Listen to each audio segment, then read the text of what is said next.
नमस्कार दोस्तों, कैसे हो आप सब? आशा करती हूँ आप स्वस्थ एवं खुशहाल होंगे। आज हम सुनेंगे कहानी तूफान, जिसे लिखा है उर्मिला शिरीष जी ने। इससे पहले कि आप कहानी में खो जाएं, आपसे अनुरोध है कि आप चैनल को सब्सक्राइब कर लीजिए ऐसी ही और बेहतरीन कहानियाँ सुनने के लिए। तो चलिए कहानी शुरू करते हैं। ठीक 22 साल बाद हम मिल रहे थे।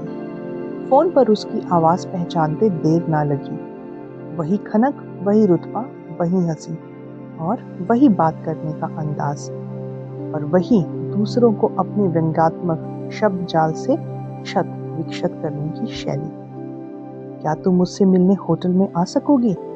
अशोका लेक व्यू में रुके हैं हम। कल शताब्दी से वापस जाना है।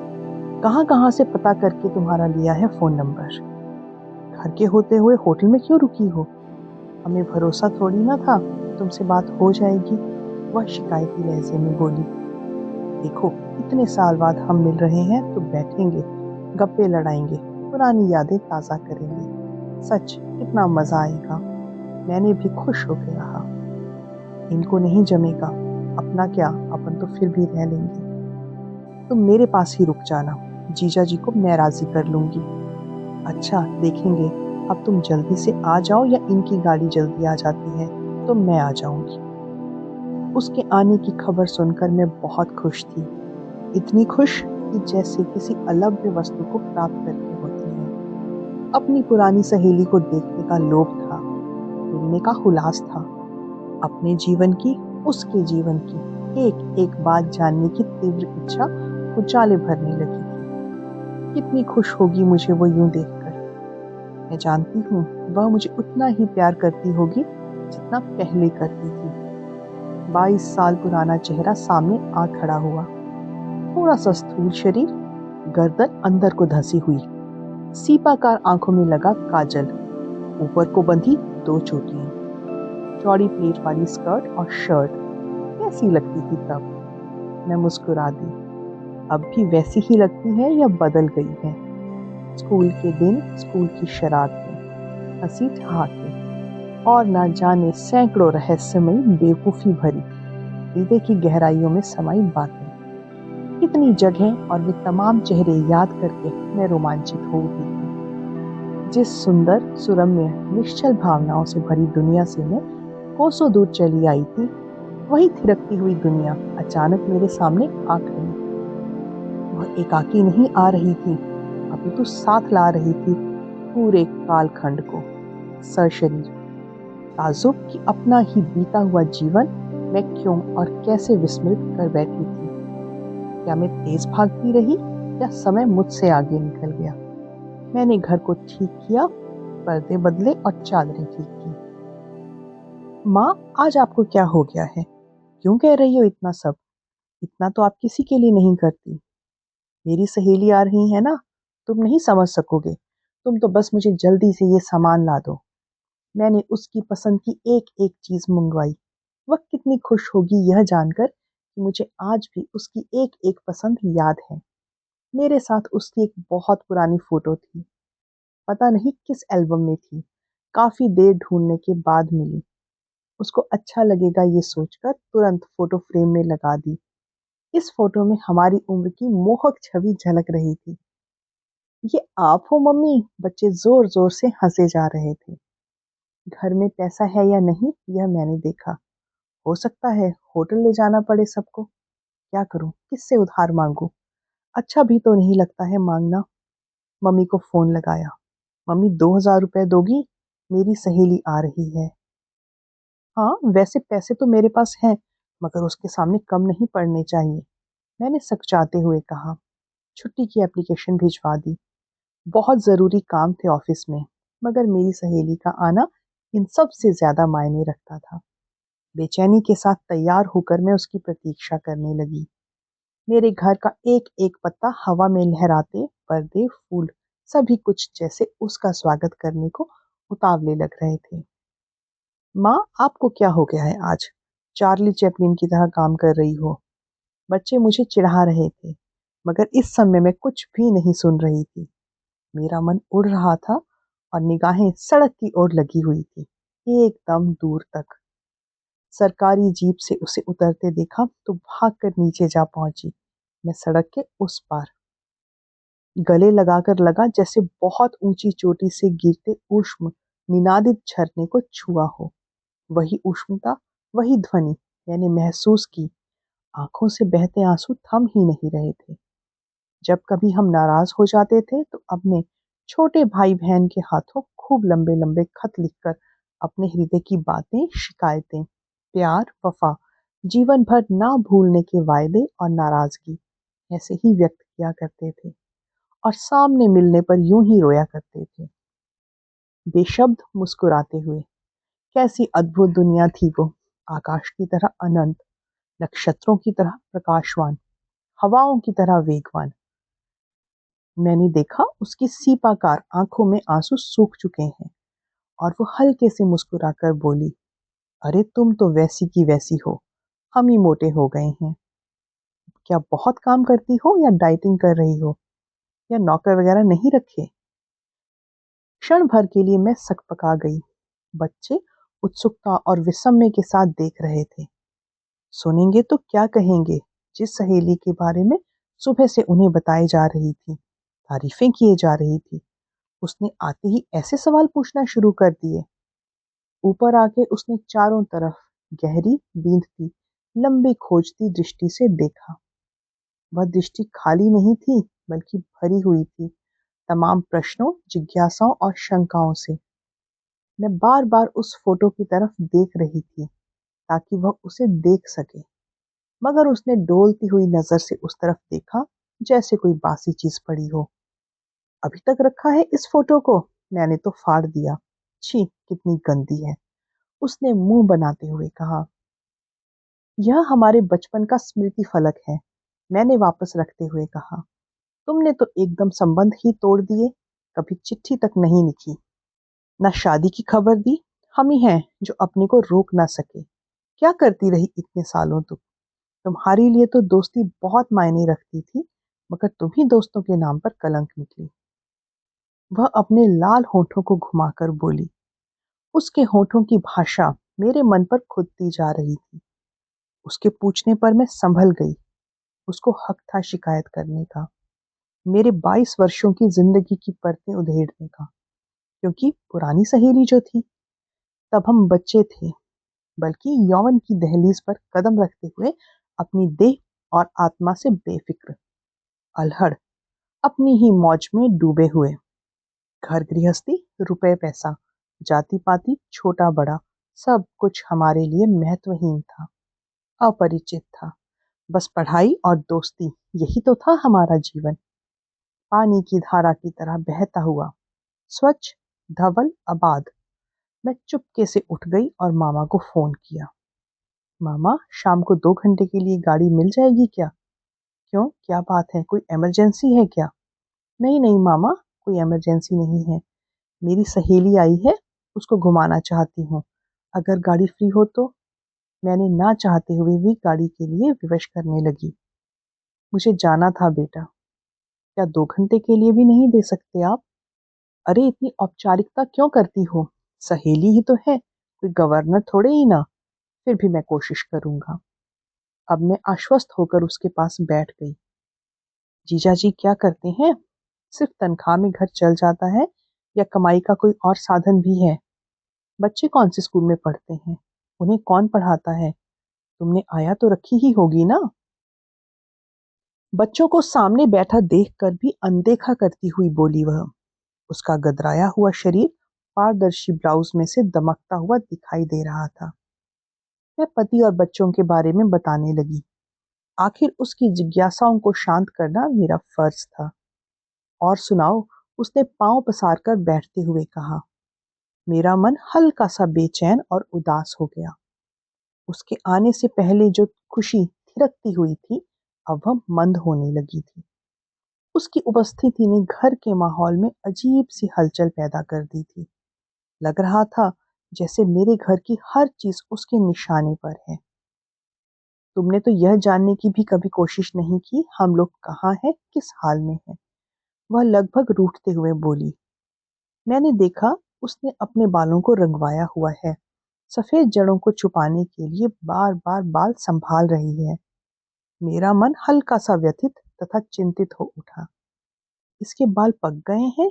क्यों? क्या कोई तनाव है? पूछूंगी। क्या बताऊं, पिछले कई वर्षों से इतनी अधिक व्यस्त रही, बल्कि घर परिवार में डूबी रही कि बाहर की दुनिया से संपर्क ही कट गया है। कौन कहाँ है यह सोचना तो अलग, मैं खुद कहाँ हूँ इस बारे में सोचने तक का वक्त नहीं मिला। समय तो अपनी गति से चलता ही है, बस हम ही पीछे रह जाते हैं। सच, तुमने आकर मेरे भावों को जगा दिया। तुमने याद तो किया, मैं भावुक होकर बोली। तो क्या ससुराल वालों से कोई समस्या है?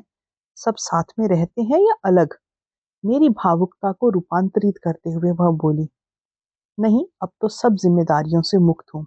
बस बच्चों का भविष्य देखना है। बच्चों का क्या भविष्य देखना? वे अपना भविष्य खुद बना लेंगे। हमारा भविष्य किसने बनाया था? कोई पूछता था? देखता था? जो भी हो, तुम बहुत मतलबी निकली। इनको देखो, हम चुप नहीं बैठे। एक एक के घर जा चुके हैं, पता करते रहते हैं कि कौन कहाँ पर है, क्या कर रहा है। दिशा ने तो बहुत बड़ा मकान बना लिया है। हस्बैंड इंजीनियर है, सो कमाई भी अच्छी है। उमा यहीं पर है, उसके पति का बिजनेस है। और माधुरी, जिसे लड़के चिट्ठियां लिखा करते थे, चली गई, आर्मी वाले से शादी की है। और अनुराधा का तलाक भी हो गया, नौकरी करके दिन काट रही है। वह साथ में पढ़ने वाली लड़कियों का जीवन परिचय बताई जा रही थी और मैं उचाट मन से सुन रही थी। हालांकि थोड़ी बहुत जिज्ञासा मेरे मन में भी थी सबके बारे में जानने की। चलो कहीं घूमने चलते हैं, बहुत दर्शनीय जगह है यहाँ, कुछ मौज मस्ती करेंगे। मैंने मौसम की सुंदरता और शीतलता देखते हुए कहा। क्या रखा है यहाँ तुम्हारे शहर में? घूमने तो हम कुल्लू मनाली, दार्जिलिंग या साउथ जाते हैं। उसने एक ही वाक्य में पूरा भारत भ्रमण करवा दिया। मैंने गाड़ी बुलवाई थी कि तुम जरूर घूमना पसंद करोगी। खैर, तुम नहीं जाना चाहती तो घर में ही बैठते हैं, तब तक तुम बुक्स देखो। मैंने सारी चीजें पोंछ कर चमका कर रख दी थी। मैं खाना बनाने की तैयारी करने लगी। बाई को मना कर दिया था। उसकी मनपसंद चीजें मैं अपने हाथों से बनाकर खिलाऊंगी। मेरा मन अति उत्साही था और हाथ हाथ तो मशीन की तरह काम कर रहे थे। वह मेरे पास किचन में आकर बैठ गई। बड़े बुजुर्गों की तरह मेरी किचन का मुआयना करने लगी। उसकी तीक्ष्ण निगाहें एक अलमारी में विराजमान मूर्तियों पर आकर अटक गई। यह क्या, तुम और पूजा? वह मेरा मजाक उड़ाते हुए बोली। उसका चेहरा हंसी से खींचने के कारण थोड़ा चौड़ा सा लग रहा था, किसी सपाट वस्तु की तरह। क्यों? ऐसा क्यों कह रही हो? मैंने उसकी आंखों में झांकते हुए कहा, जिनमें उपहास के भाव लहरा रहे थे। इसलिए कि तुम्हें तो कभी विश्वास न था भगवान पर, व्रत और उपवास में। वो तो आज भी नहीं है, पर उस परमात्मा पर पूरा अखंड विश्वास है। अपने किए का सारा लेखा जोखा वह यही इसी जगत में हमें दिखा देता है। किसी के कहने न कहने से क्या फर्क पड़ता है। मैं तो अपनी आत्मा को मानती हूँ और सब कुछ उसी पर छोड़ देती हूँ। वह मेरी बात सुनकर जोर से हंस पड़ी, क्योंकि किसी भी बात से सहमत होना ये तो उसके स्वभाव में ही नहीं था। तो तुम जगत से परे हो गई हो, दार्शनिक बन गई हो। अगली बार आऊंगी तो पता चलेगा कि सन्यासिनी बन गई हो, है ना? मैं आहत सी उसका चेहरा देखती रह गई। तुम इतना काम कैसे कर लेती हो? हमसे तो नहीं होता भाई, थक जाते हैं। क्या तुम नहीं थकती? गुस्सा नहीं आती? हमने तो चार चार नौकर लगा रखे हैं।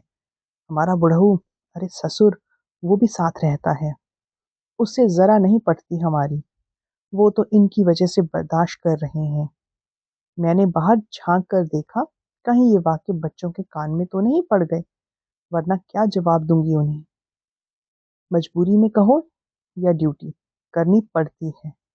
मैं नहीं करूंगी तो कौन करेगा? मैंने खाना परोसते हुए कहा। ऐसा करते हैं, पहले खाना खा लेते हैं, फिर आराम से बैठेंगे। हम नहीं खाएंगे ये सब, सब बंद कर दिया है। सिर्फ अंकुरित दालें और अनार का रस लेते हैं। मैंने तो तुम्हारे लिए ही बनाया था सब कुछ, तुम्हारी पसंद का।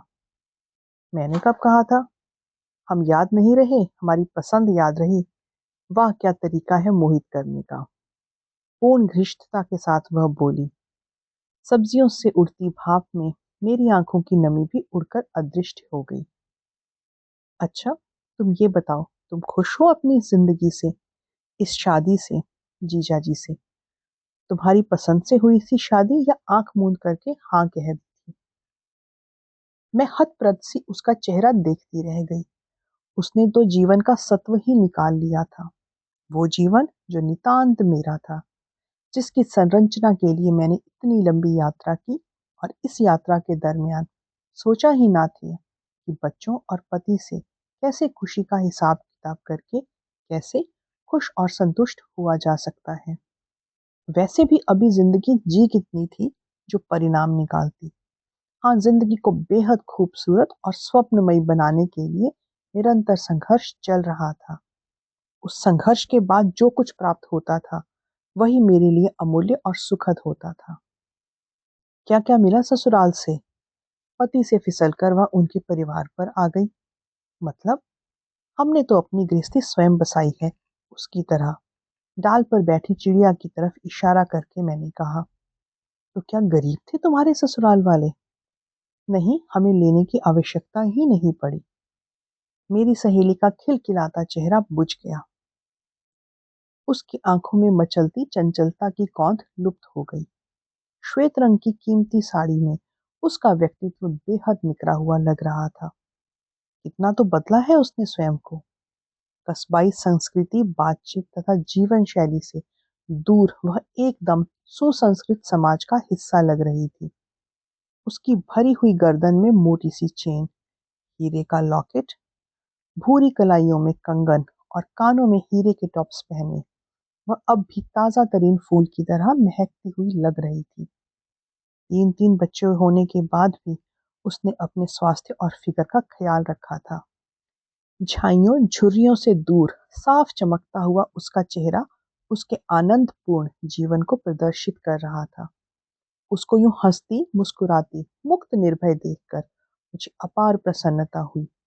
अन्यथा जहां देखो वहां लड़कियां ससुराल से तंग और परेशान रहती हैं, या असमय ही बीमार और बूढ़ी हो जाती हैं। और क्या क्या किया? मकान बनाया, प्लॉट तो खरीदा ही होगा। अब वह व्यक्तिगत बातों से निकलकर मेरे परिवार की व्यवस्था को टटोल रही थी। उसके भीतर अनुभव का समुंदर जो समाया हुआ था। नहीं, दोनों में से कुछ भी नहीं है मेरे पास। तब क्या किया तुमने? वह तुनक कर बोली। दोनों कमाते हो, फिर भी अब तक मकान नहीं बना सकी। क्या तुम्हें घिन नहीं लगती इस पुराने खंडर होते मकान में रहते हुए? देखो तो कितना गंदा है, चिपचिपाता हुआ। छी, तुम सांस भी कैसे ले पाती हो यहाँ पर? वह आश्चर्य मिश्रित विराग स्वभाव से बोली। मैंने पर्दे हटा दिए। उजाले का टुकड़ा मेरे कमरे को जगमग करने लगा। मैं तो सोच रही थी कि वह मेरा कलात्मक ढंग से सजा हरा भरा फूलों से खिला घर देखकर मुक्त हो जाएगी। मगर बैंक बैलेंस तो होगा ना तेरे पास? कितना जमा कर लेती हो साल भर में? अभी तक मैंने हिसाब नहीं लगाया। कुछ एलआईसी की पॉलिसीज हैं, उसी के बहाने जमा हो जाता है। झूठ बोल रही हो या बताना नहीं चाहती? कितने करोड़ की पॉलिसी ले रखी है? उसने तीखे लेकिन व्यंग्यात्मक लहजे में कहा। मैं हताश सी बाहर देखने लगी, जहां चिड़िया गेहूं के दाने चुग रही थी। और गोल्ड कितने तोले मिला था? जो पहना हुआ है वो असली है या नकली? मैं एक सवाल का जवाब देती, तब वह दूसरा सवाल दंड से दाग देती। उसके पास सवालों का खजाना था, और वह खजाना फूलों से नहीं, बाणों से भरा था। सब असली है, मैंने ना चाहते हुए भी सहज होकर कहा। यह अंगूठी भी? वह अचरज से बोली, जैसे मुझ प्लॉट विहीन मकान विहीन के पास हीरे की अंगूठी होना अनहोनी बात हो, या होनी ही नहीं चाहिए। कह तो दिया, मगर मेरा सारा उत्साह ठंडा पड़ने लगा। चिड़िया वहां से उड़ चुकी थी। कुछ सूखे पत्ते बरामदे में हवा के संग इधर से उधर उड़ रहे थे। मैं तो दूसरी ही बातें करना चाहती थी। आज की नहीं, इस जिंदगी की नहीं, इन संबंधों की भी नहीं, अपितु उनकी जो छुपी पड़ी थी काल की कंदरा में। जिनमें जीवन का निथरा सौंदर्य और खुशबू थी। मगर यहाँ तो उन बातों की, उन राग रंगों की झलक तक न थी। और हस्बैंड के साथ कैसी बनती है तुम्हारी? झगड़े होते हैं? पहल कौन करता है? अब वह पति पत्नी संबंधों पर आके एक चिंतक की मुद्रा धारण करके पूछ रही थी।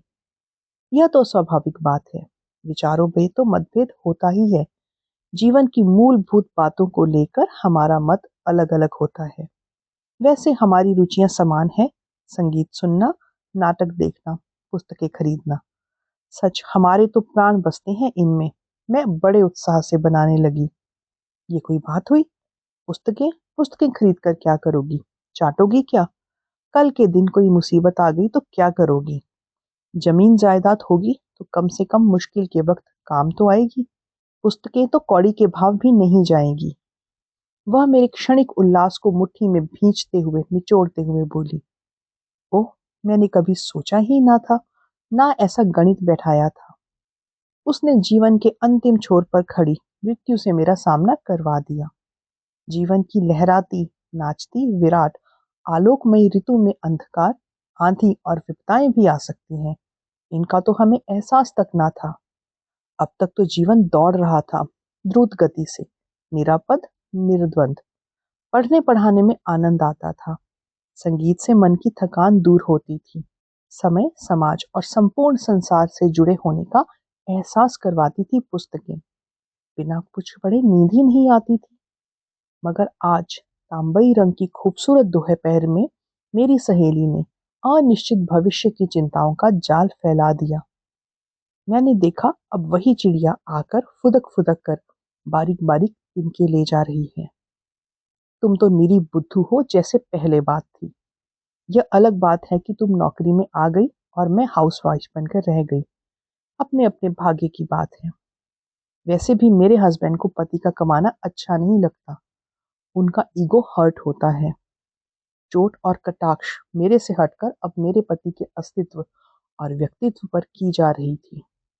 फिर भी मैं सीधे सीधे जवाब देकर उसे मर्माहत नहीं करना चाहती थी, सो टाल। उसकी निर्मम लहर सी हंसी मेरी अंतरात्मा में उतर गई। मुझे अपने हृदय में गुब्बारा सा फूटता लगा।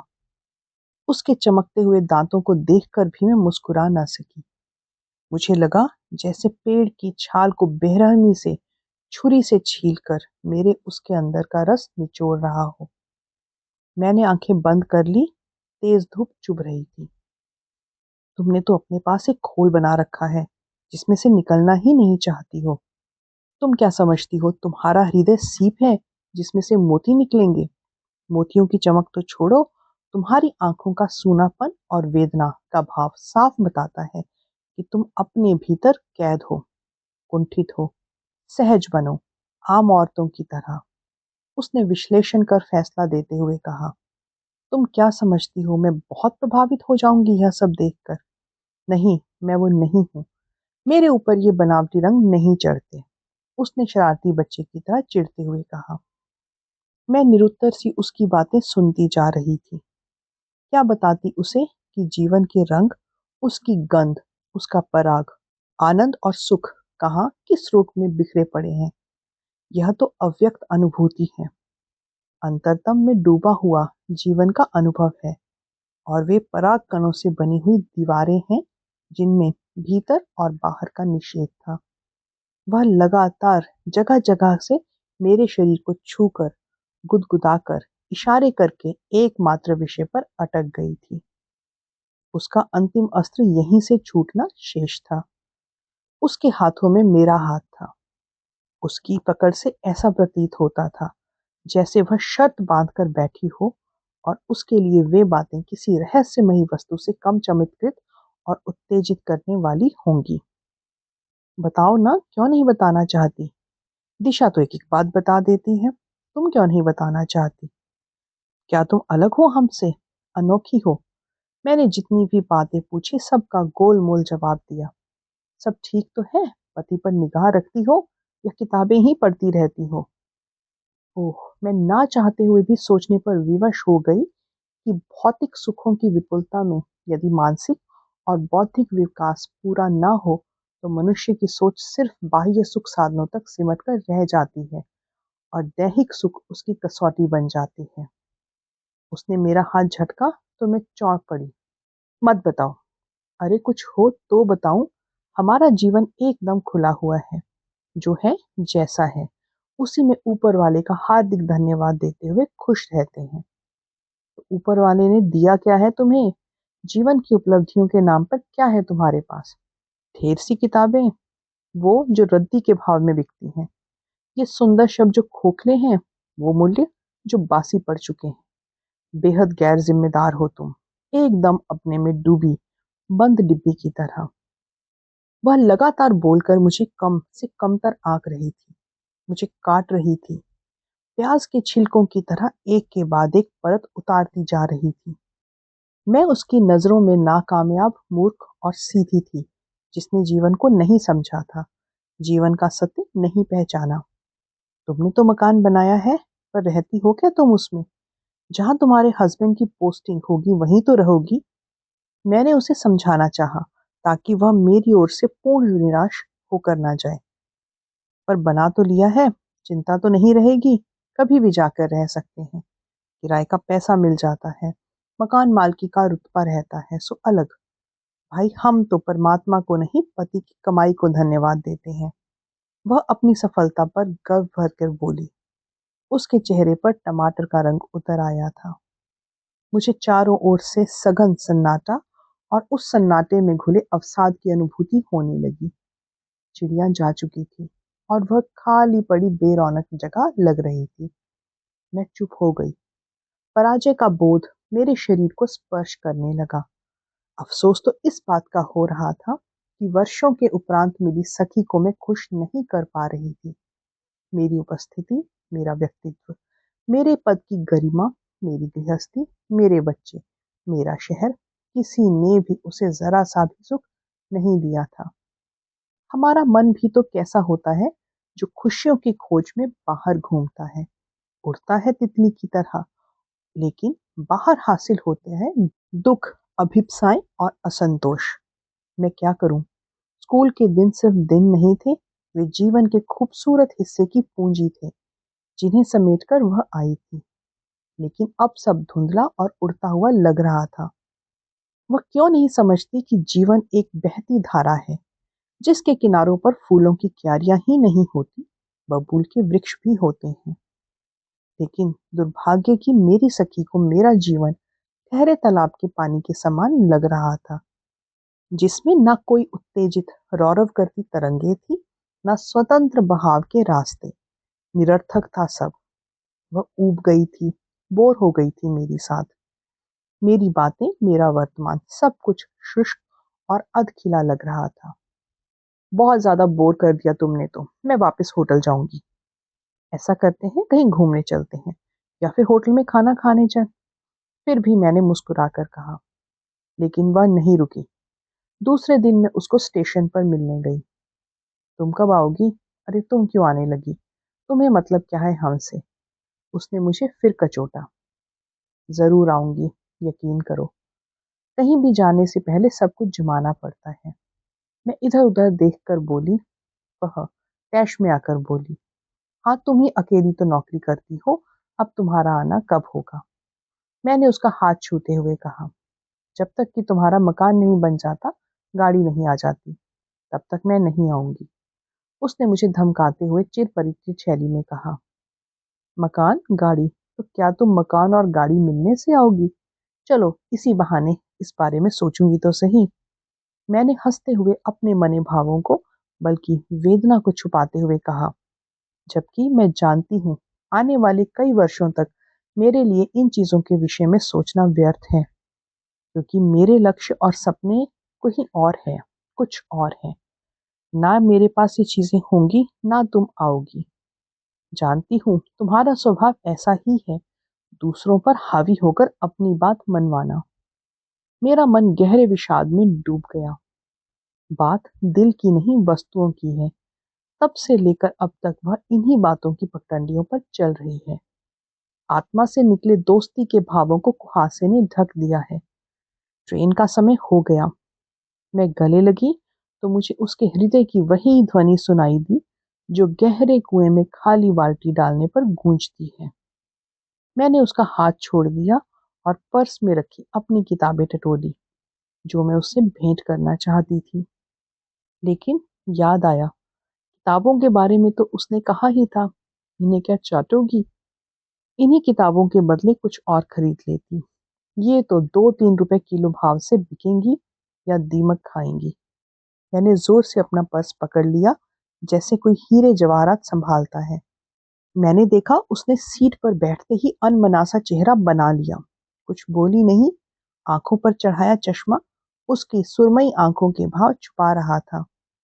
पता नहीं क्या देखने या पाने या उड़ेलने या जताने आई थी। ट्रेन के जाते ही भीड़ से गुजरते हुए मैं लौट पड़ी, अपनी उसी दुनिया में जहां जीवन के सत्य और संघर्ष खड़े थे। अनायास ही मैं मुस्कुरा दी। लगा कोई तूफान आया और मेरे ऊपर से गुजर कर चला गया। तो दोस्तों, ये थी आज की कहानी। कहानी कैसी लगी हमें कमेंट करके ज़रूर बताइएगा। अगर कहानी अच्छी लगी तो इसे लाइक कीजिए और शेयर कीजिए, और ऐसी ही और बेहतरीन कहानियाँ सुनने के लिए चैनल से जुड़े रहिए। तब तक अपना ध्यान रखिए। धन्यवाद।